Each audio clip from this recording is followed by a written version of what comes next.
Good evening and welcome to another episode of the Power Half Hour Unstoppable Business Owner. And I am your host, Dorothy Odell, for this evening. Just want to give a shout out to one of our sponsors for tonight's show. Did you know that doTERRA essential oils can help support the body physically, mentally, and emotionally to help achieve optimum health? Aromatherapy is your very powerful tool. For more information, contact Bonnie Herb with beoilywithbonnie.com or give her a call or text at 810-414-0929. I promise you won't regret it. She is an amazing lady and has helped my family with our oil needs as well. With that, I am super excited. I would love to bring to the show Suzanne Duc. Welcome to the show. Hi, Dorothy. Thanks Hello. for having me. Absolutely. I'll do it that way because that way your camera is perfect. Okay. All right, Susan. So why don't you tell our guests a little bit about yourself and what it is that you do? Sure. So I'm a registered psychotherapist, and people are always like, what exactly does that mean? And so we were just chatting, and I said it's sort of analogous to a psychotherapist to a psychologist is like a nurse practitioner to a doctor. So essentially, I treat mental health concerns, both serious thought disorders or mood disorders, as well as problems of daily living. And so that would include, trauma resolution, grief and bereavement, anxiety, depression, and then perhaps what one would consider some more serious personality disorders or disorders of mood, thought like schizophrenia, obsessive compulsive disorder, post-traumatic stress disorder, those types of concerns. Awesome. And with mental health awareness month being this week, what better way than to kick off a perfect timing to have you on the show? And I said it, this is the first time that we've had a psychotherapist on the show. So I'm kind of excited. Hopefully so if anybody not the last. Hopefully not the last. That's right. I've always said this way. I believe all of us need therapy of one form or another. And, we try to do best by our kids, but let's face it, we're going to mess up somehow. And I believe that somehow, some way, we all need your services. So thank you so much for doing that. And I just want to say hey to our friend, Tim. Thanks for joining us, Tim. So what made you decide to be a psychotherapist? It's a loaded question, especially for somebody who's introspective by nature and by profession.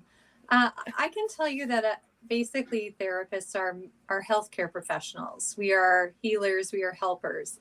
But instead of focusing on the physical body, we're working through talk therapy to heal mental health. And sometimes that can lead to healing physical health concerns as well, because there's definitely a connection between the mind and the body. So, sometimes people have mysterious rashes or stomach upset or pains in their head or their neck, and that may be a psychosomatic or body manifestation of, a presenting mental health concern. So I guess what I can tell you is I always love to help. I had two parents who were teachers, and later on in life, my dad was a politician, so very community and people minded. I also had a brother who later in life developed schizophrenia, which is a very serious illness. And, all of the difficulty for him and for my family that accompanied that. So I knew I wanted to be a psychologist. I'm not quite there yet. I have a master's degree, but not the PhD just yet. But, as so often happens, we make plans and what's the expression? God laughs. So I only actually came to become a therapist in my 40s. So I've been in practice now for 10 years.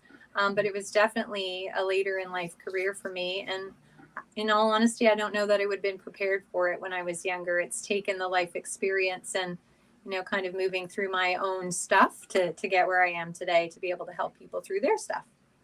And, that's usually what happens. We go through stuff so that we can help other people go through their stuff,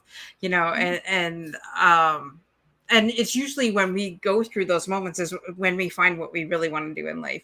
Like you said, when your brother was diagnosed and things like that. I have a cousin that was diagnosed with bipolar schizophrenia.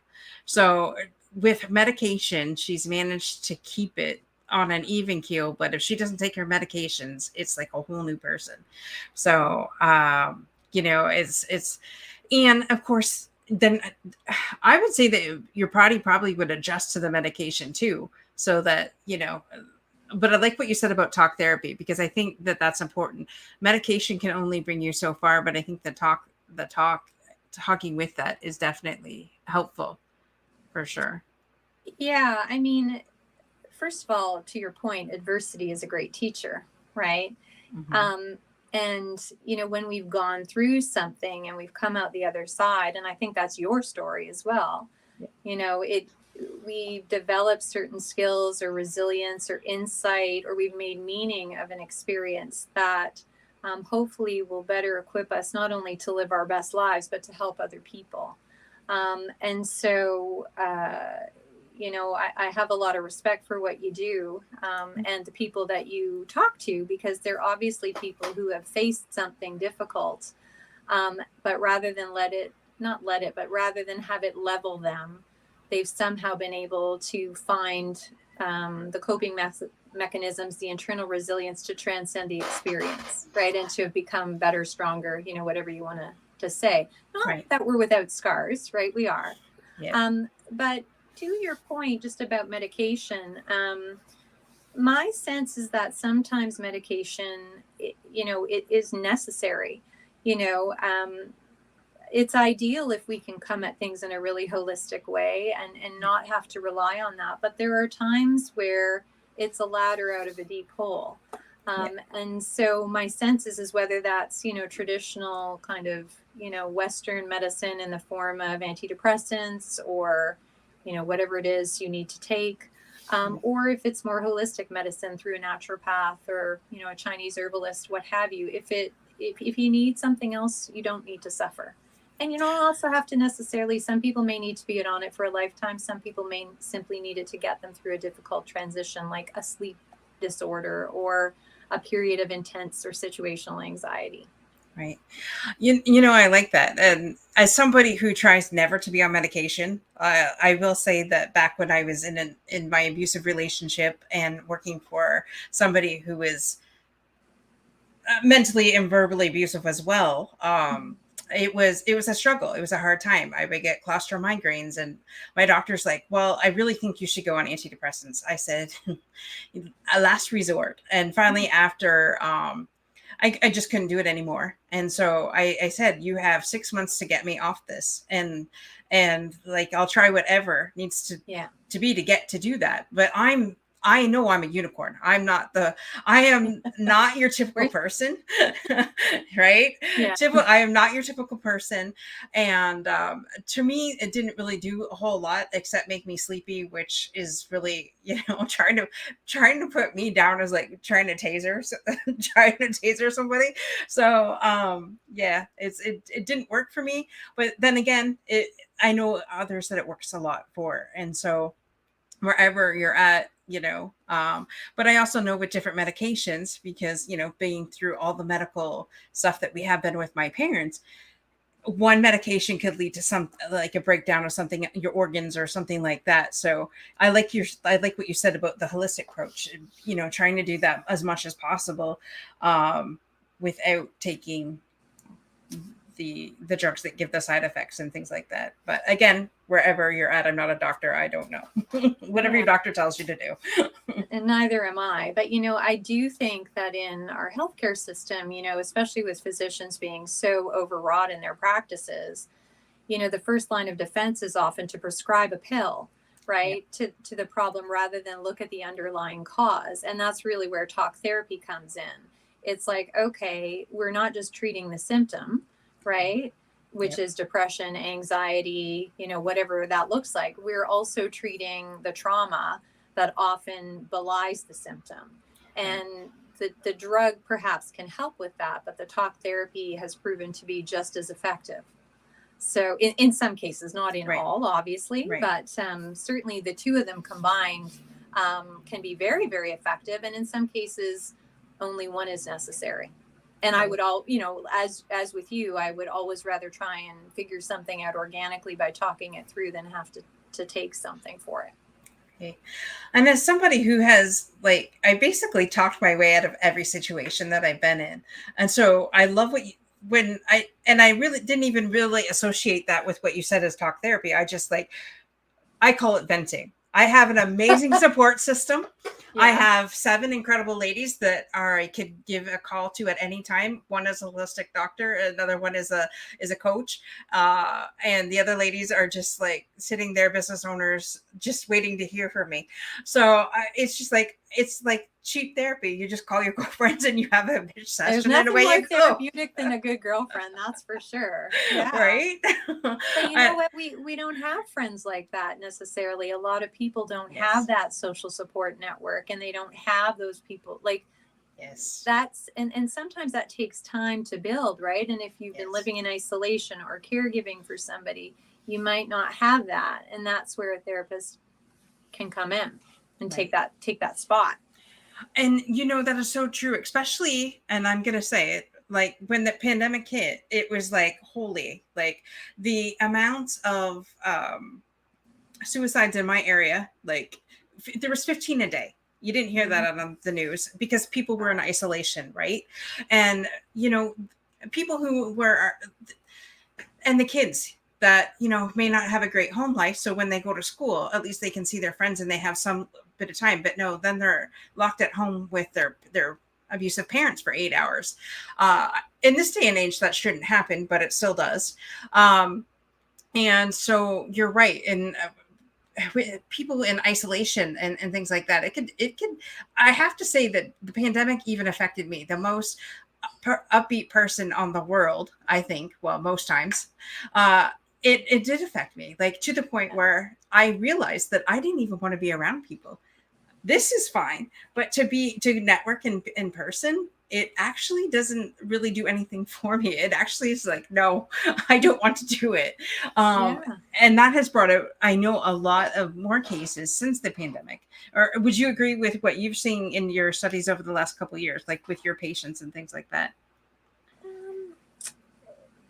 You know, it's really interesting because at first, during the pandemic, I discovered that a lot of my clients that I was treating who had anxiety were doing better. And I was like, what's going on? Like, this is such a strange phenomenon. But what happened was all of the things that made them anxious had really been removed, right? They didn't have to go out. They didn't have to go to work. They could, you know, and these people often by nature are introverted, meaning an introversion has like a, you know, it has sometimes a negative connotation, but what it means to be an introvert is I derive my energy internally, right? That I derive energy from being by myself, essentially. It doesn't mean that I'm not social, doesn't mean that I don't love people or I don't love to go out and talk to people. But what happens is when I do that, it drains my battery. And in order to recharge, I need to be alone. Whereas an extrovert plugs in by being with other people. That's what fills them up. So I'm not saying that by any stretch of the imagination you are introverted, but I think all of us became somewhat more introverted during the pandemic because the world was scary. And we were living with so much uncertainty. And so we do what human beings do is we adapted. And, you know, we figured out how to work from home. We figured out, you know, how to order our groceries online. And now the world is changing again. And you know what? Some of us really like the new reality. And, you know, people, even though change is very rapid, the pace of change in the digital age is enough to make our head spin right to turning off. And so I actually appreciate, like, a major topic in my therapy room lately is I don't want to go back to in-person work, you know? And so, and I get it, especially when everything is working. It's sort of like people have had enough change, and they just need to kind of catch their breath to adapt. Absolutely. I hope I've answered the question. Yes, that did. And I totally get it because I'm one of those people. Like, we proved that we could work from home, but I also work for somebody who wants everybody back. They want them in the office no matter what. And, you know, that's their right. That's what they want. But the, what did they call that? The new resignation. You know, a lot of us are like, wait a minute, there's got to be more to life than just going to work and coming home, going to work and coming home. And we are wanting that. And we're not going to settle for, we're not going to settle anymore. So now you're right. Now we're in a whole new era.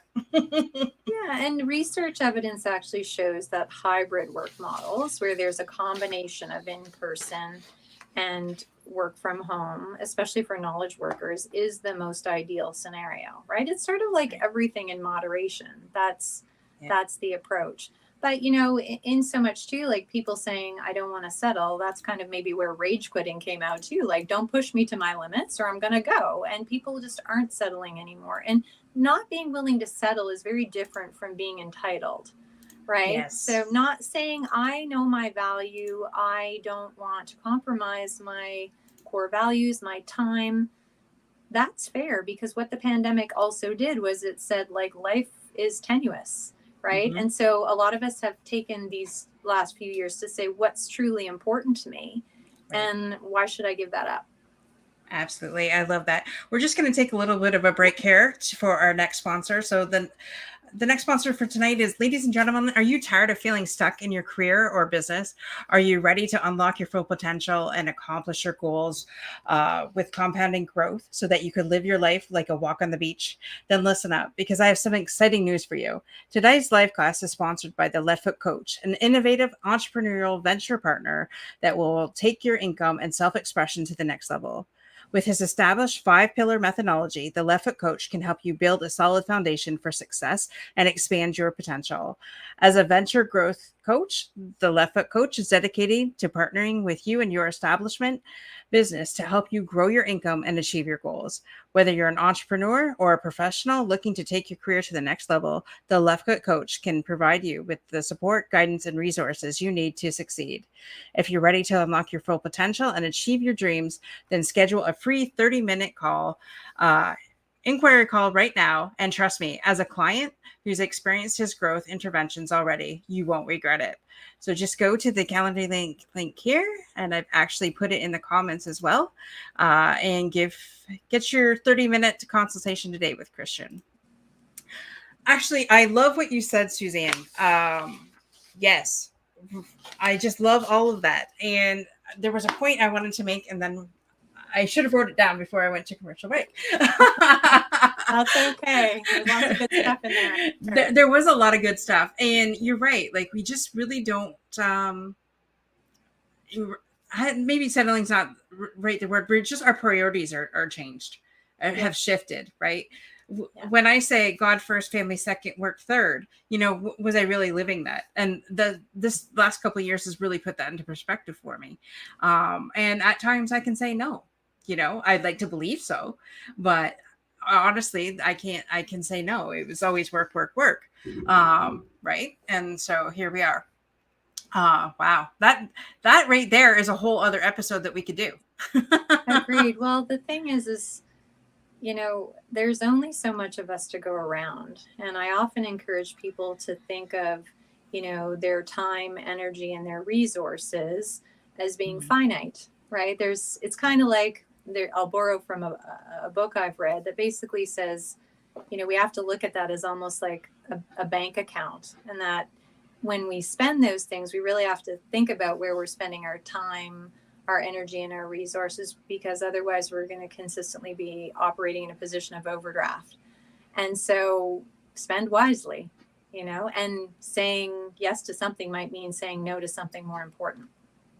Absolutely. I love that. Love that. Wow. So what would you say would be your 3 things that you've overcome to get to where you're at today in life and in business?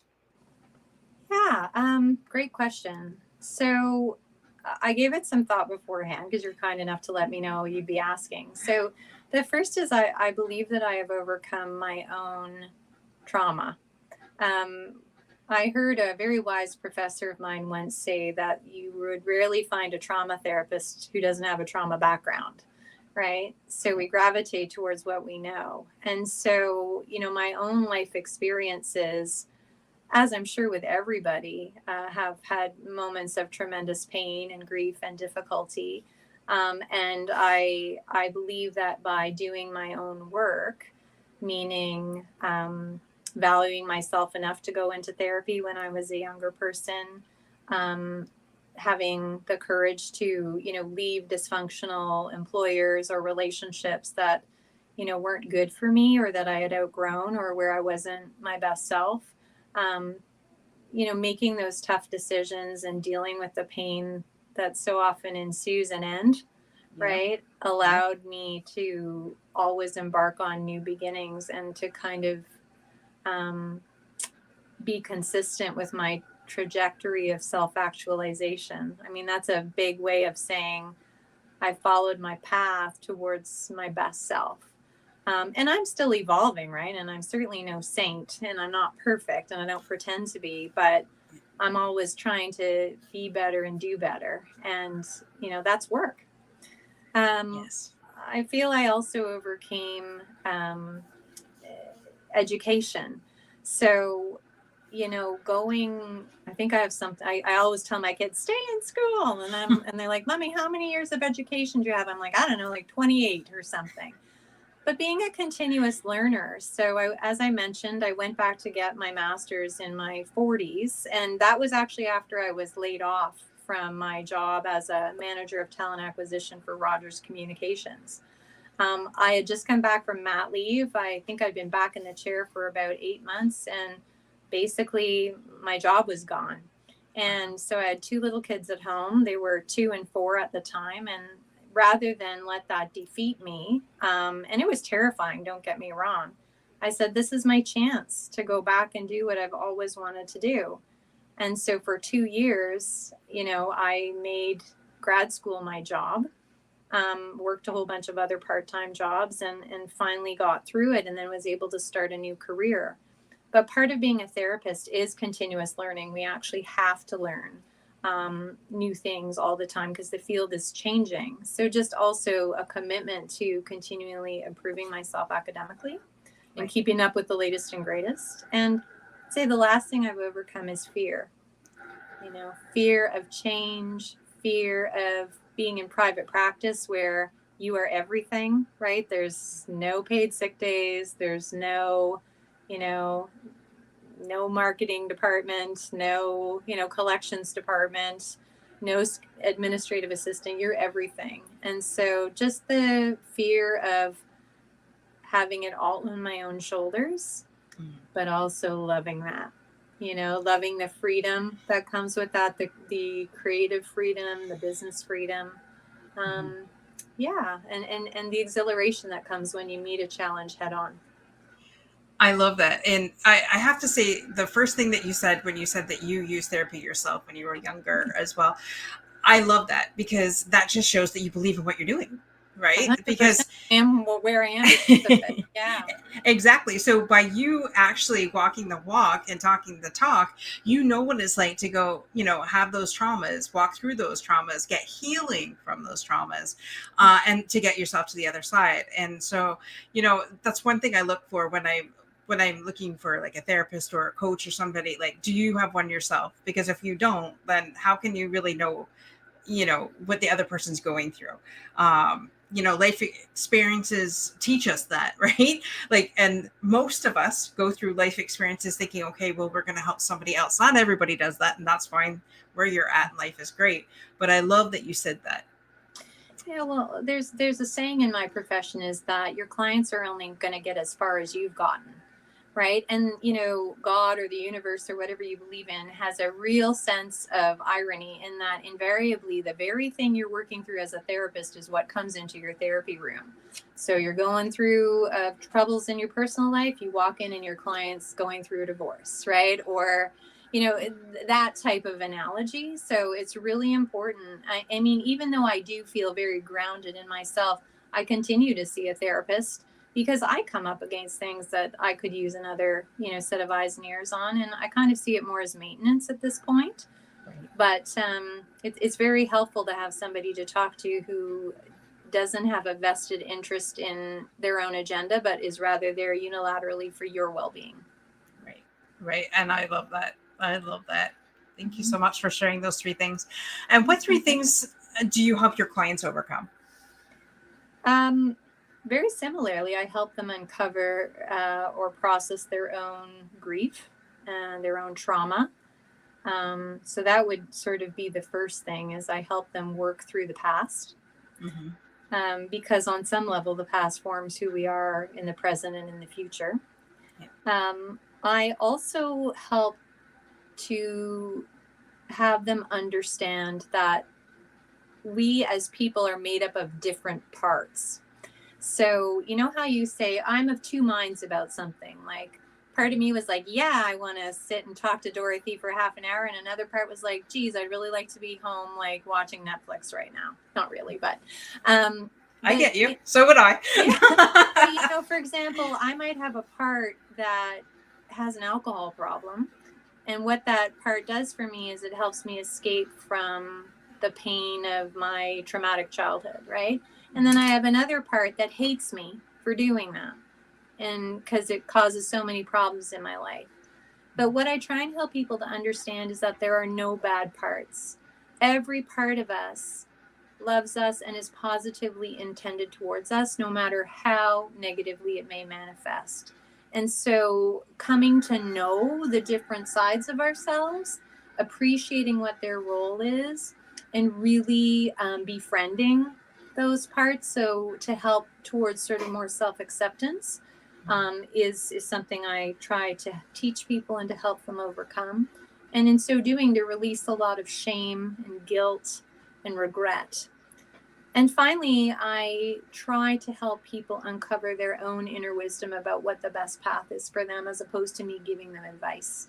It's not to say that there aren't times where I might have something of value to suggest, but overall, people know what they need to do. I truly believe that people are wired towards being good and towards growth. And if we can clear out enough of the stress stuff, we can get to the wisdom, and that's our ultimate goal. And with that awareness comes change, or the possibility for change, which is limitless. I love that. Limitless possibilities for change. Could you imagine if the entire world was healed? I don't even know what that would look like. I know what it would look like. I'd be out of work. But I would be okay with that if everybody was happy. I had a sex therapist on, was it last week or the week before? And we came up with a slogan in the pre-interview that said, healed is sexy. So sure. I want to start a new campaign. So all of you start with the hashtag healed is sexy. Because we're going to make this a trend. We're going to make this like the number one trend across the United States, Canada, wherever, across the world. We're going to make this global.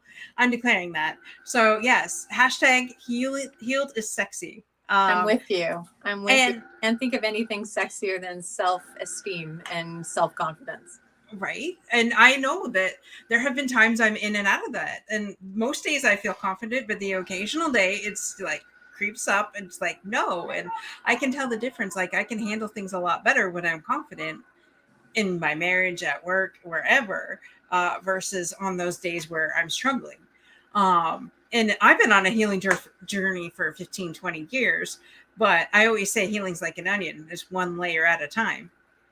You are 100%. I would agree with that. And you know what? It's okay to have a bad day. There is something to be said about toxic positivity, right? Where we're kind of glossing over, real problems. And especially, as women, we tend to kind of smile when we're talking about the thing that was awful that happened to us. Yeah. But, with healing comes strength. With healing comes perspective and resilience and options, and in addition to attractiveness, right? There's something lovely about somebody who can sit comfortably in their own skin. Makes you feel more comfortable in your own when you're around them. Absolutely. I can't believe this half hour flew by so quickly. Like, honestly, great conversation. It was a great conversation. So I just want to wrap things up here. So thank you to all of our guests that have joined us tonight, and those of you on the replay. Suzanne, is there any last words that you want to leave our listeners with? Understand that your own healing is possible, and that if you're in a place of difficulty right now, that's okay. And just understand that it's okay to invest in yourself, that you matter, and it's okay to say yes to yourself and no to other things that no longer serve you. Amen to that. I love that. That's funny because I've been putting that into play lately.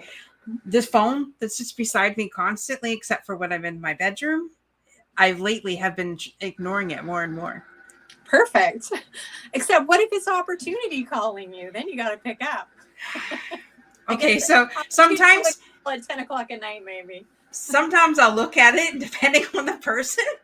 Oh, fair enough. You got call display, you're good. I got call display, sister. Yeah, and not that I don't love everybody, but sometimes a girl needs a break. And so, absolutely. Well said. So, Susan, where's the best place that people can reach you at? So again, you've got my social media links up there, but truly email is the best way. So Suzanne at SuzanneDucCounseling.ca. I'm easy to find. You just type in Suzanne Duc RP into the Google search engine and you will find me.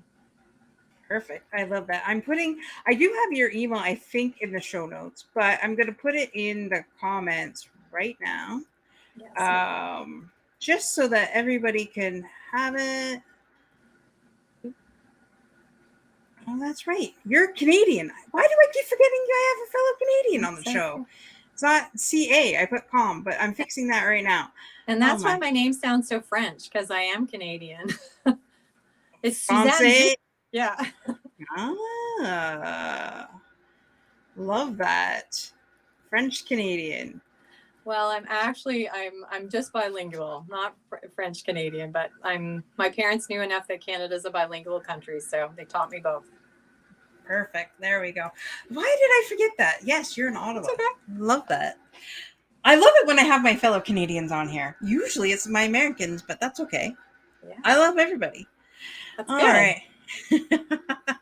All right. So just to wrap things up, I just want to give another shout out to our sponsor, Jen Sahari, with her book, Created No Way Out. I thought, what a perfect way to celebrate Mental Health Awareness Month with this stunning book. It is about Faith, who's on the verge of ending her life following decades of feeling unheard, unseen, and suffering from anxiety. Looking back on her life as she moves through her final days, she recognizes how much pressure she put on herself at all times, and she lost sight of her self-worth and confidence. Definitely go to Amazon right now and pick up your copy today. Again, that was Created No Way Out by Jen Sahari. It's an amazing book, one that I could not put down. And there is a sequel coming out too, but that book, everybody needs to get their hands on it. All right. Well, thank you so much, Suzanne, for joining us today. Really appreciate you spending your time with us tonight instead of watching Netflix. And where do you think I'm headed? My pleasure. All right, folks. Remember, be unstoppable in all that you do. And the hashtag healed is sexy. Bye for now. Same time, same channel next week.